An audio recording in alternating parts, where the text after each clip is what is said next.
This is the London, Midland and Scottish Railway, a large railway consortium that was formed in 1923 as part of the Grouping Act of 1921.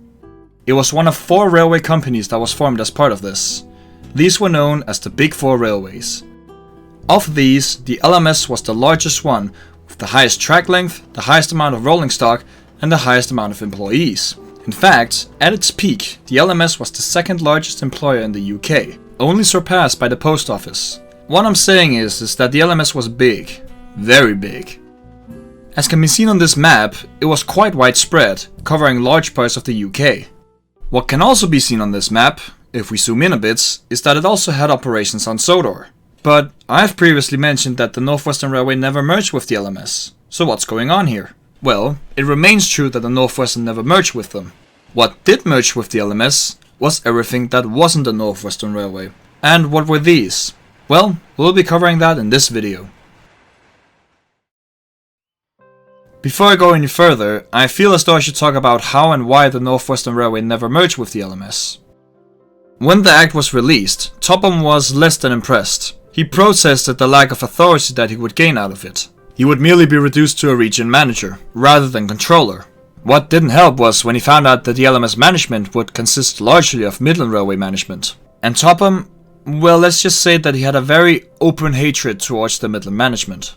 While most railways would just accept their fate, Topham would give it a fighting chance. So, negotiations were started, and it ended up working in Topham's favor. But how? Well, thanks to luck and clever thinking. The Grouping Act stated that all railways were to be grouped into larger railways. What Topham argued is that all railways that were affected were private railways. He therefore argued that the North Western could be excluded from this. While the North Western wasn't fully owned by the Surian government, it was heavily funded and supported by it. So it was argued that the North Western Railway was technically a state-owned railway rather than a private railway.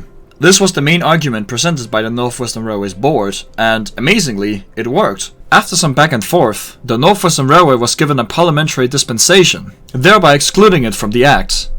The LMS, understandably, wasn't too pleased about this. In their favor, however, they would still operate on Sodor. This is where we get to the parts that were absorbed by the LMS. Looking back at the map, it was still a fair bit of track they operated on. Let's go through it, shall we? To start off, we take a look at this section. As you might have figured out, this line is the Wellsworth and Sodor Railway. The railway was absorbed by the LMS as per the Grouping Act, as unlike the North Western Railway, it was a fully private railway.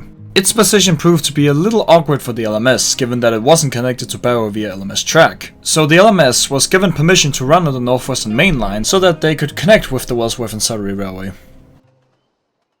On that note, I would just like to clarify something that people have been asking about. Quite a few have commented asking about why the North Western acquired so many engines during the early 30s. Well, that's because they had to fill in for the LMS. After the LMS lost ownership to the Wellsworth and Sodor Railway, they didn't need to run on the main line anymore. Keep in mind that they still supplied passenger services, which resulted in the North Western not requiring as many engines, given that the LMS was covering a lot of it, especially on the eastern side of the island. So when services to Brendam ceased, so did their mainline runnings, which meant that Topham had to acquire several more engines to fill in for the LMS. About the LMS losing rights to the Wellsworth and Sodor line, let's quickly sum up what happened there.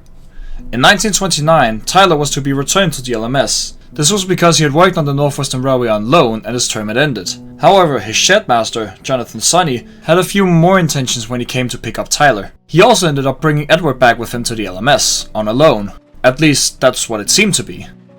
When looking through the documents, Topham discovered that there had been a fraud, and that he'd actually signed a paper that basically gave Edward to the LMS. Now, having a bit of experience with taking on the LMS legally, he did so yet again. And just like last time he did it, it ended up in the North Western's favor. Both Tyler and Edward were returned to the North Western Railway, and the LMS would lose the operating rights to the Wellsworth and Sodor Railway, which was given to the North Western Railway as compensation. Thus ended the LMS operations on Sodor.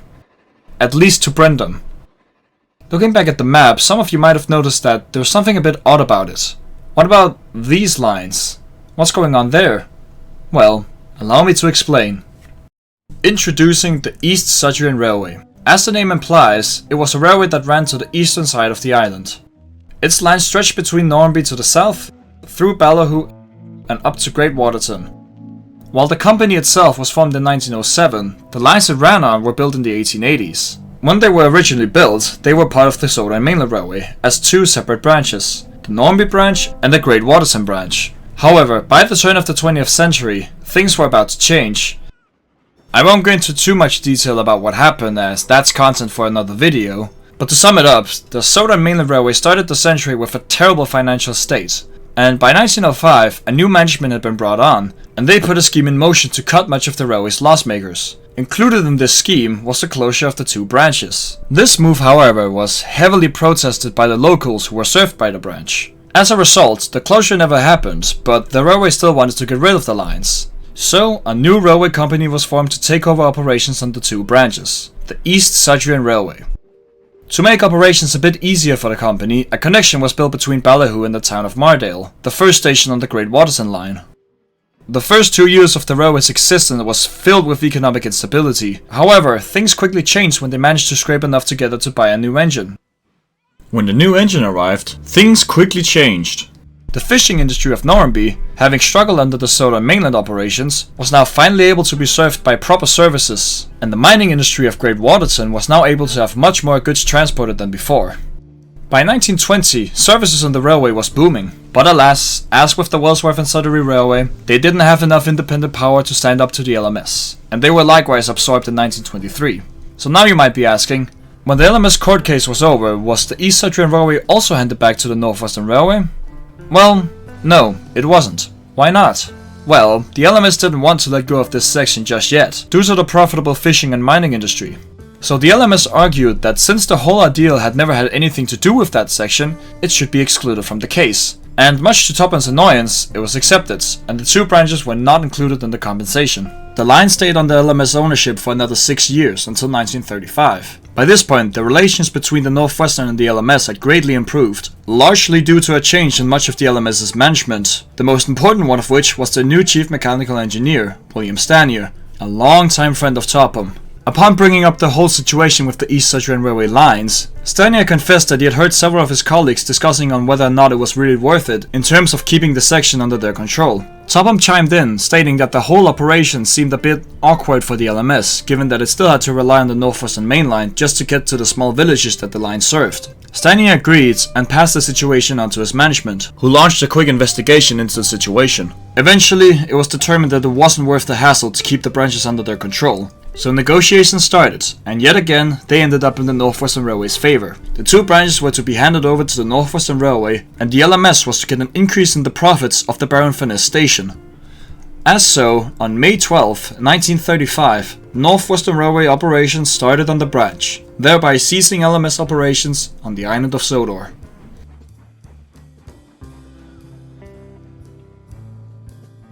And there you go. That has been the story of LMS operations here on Sodor. Thank you so much for watching, and I'll see you in the next video.